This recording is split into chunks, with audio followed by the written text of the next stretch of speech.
मुझे बहुत खुशी है और जैसा मैंने कहा ये मेरा सौभाग्य है कि सिर्फ एक उत्सव का पाठ होना अलग बात होती है, पर प्राण प्रतिष्ठा भगवान ने शायद कृपा ही करी है। और मैं अभी बस कह रही थी कि हम भी अपने घर पर बप्पा बैठाते हैं और आज ही पूजा है और मैं हूँ नहीं घर पे, पर शायद वो मेरे मन में था जब मैं फोटो वीडियो घर पे देख रही हूँ। पर आज यहाँ प्राण प्रतिष्ठा करने के बाद मुझे ऐसा लग रहा है मैंने कुछ मिस नहीं किया, तो मेरे घर की पूजा शायद मैंने यहाँ की।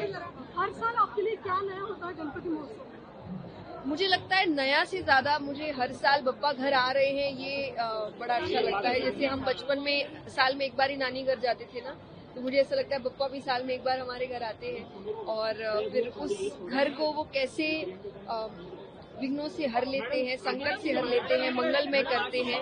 तो यही चीजें मुझे लगता है मुझे उत्साहित करती है हर साल कि जैसे ही 10 दिन पूरे होंगे फिर आपका मन होता है कि अब अगले साल वापस उत्सव कैसे आए।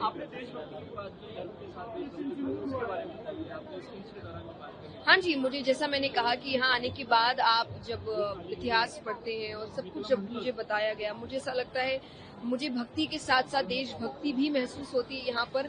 और ऐसा लगता है कि युवाओं को ये सब जानने की बहुत जरूरत है। तो मैं कहूँगी सभी जरूर यहाँ पर आए, जो युवा न्यूज के थ्रू भी देख रहे हैं, आप एक बार जरूर आए, यहाँ का इतिहास सुने और आपको अपने आप लगेगा कि उस उत्सव को मनाने के लिए कितनी मेहनत हुई है। जिस उत्सव को हम बड़ा फॉर ग्रांटेड ले लेते हैं कि अरे हर साल तो आता है, पर इस उत्सव के लिए कितनी लड़ाई हुई है, कितने लोगों ने मेहनत की है, ये आपको यहाँ जानने को मिलता है। तो ये मुझे यहाँ बड़ा महसूस होता है।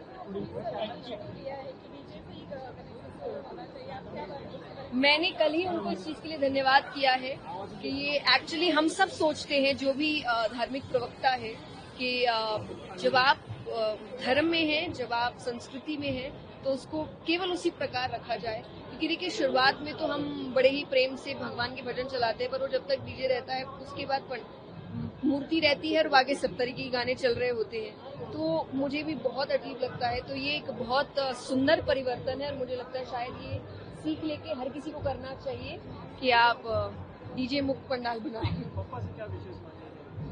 मैं हमेशा देखिए एक ही चीज मांगती हूँ कि मांगा है मैंने आपसे वरदान एक ही, तेरी कृपा बनी रहे जब तक है जिंदगी, बस इतना ही चाहिए मुझे।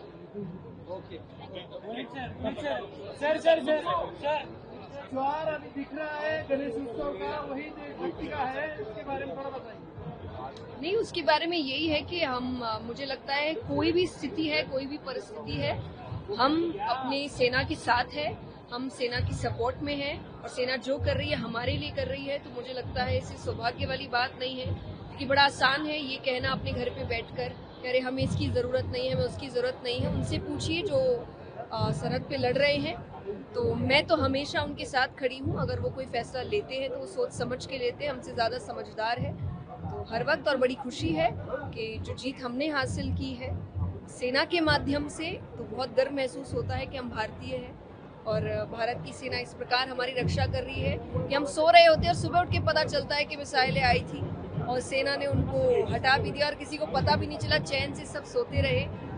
मोदी जी ने स्वदेशी का नारा दिया है, vocal for local, vocal for vocal ऐसा बोला है, तो इसके लिए आप क्या कहेंगे? खास करके जो टैरिफ लग रहे हैं अमेरिका से और बाकी विश्व के, ये तो थोड़ा ज्यादा पॉलिटिकल हो गया, इतना मुझे समझ नहीं है। पर अगेन जो आपने कहा लोकल फॉर वोकल, एग्जैक्टली आप अपने लोग, अपना आर्ट, अपना कल्चर, अपने कलाकार, इनको मौका दीजिए। और इनसे ज्यादा कला दुनिया में किसी के पास नहीं है। क्योंकि मैं कथाओं में कहती हूँ कि जब पूरे विश्व में शायद शिक्षा शुरू नहीं हुई थी, तब तो भारत में 7,30,000 32,000 समथिंग कुछ गुरुकुल थे। तो शिक्षा यहाँ शुरू हुई है, सब कुछ यही है, इन्वेंशन यहाँ के हैं।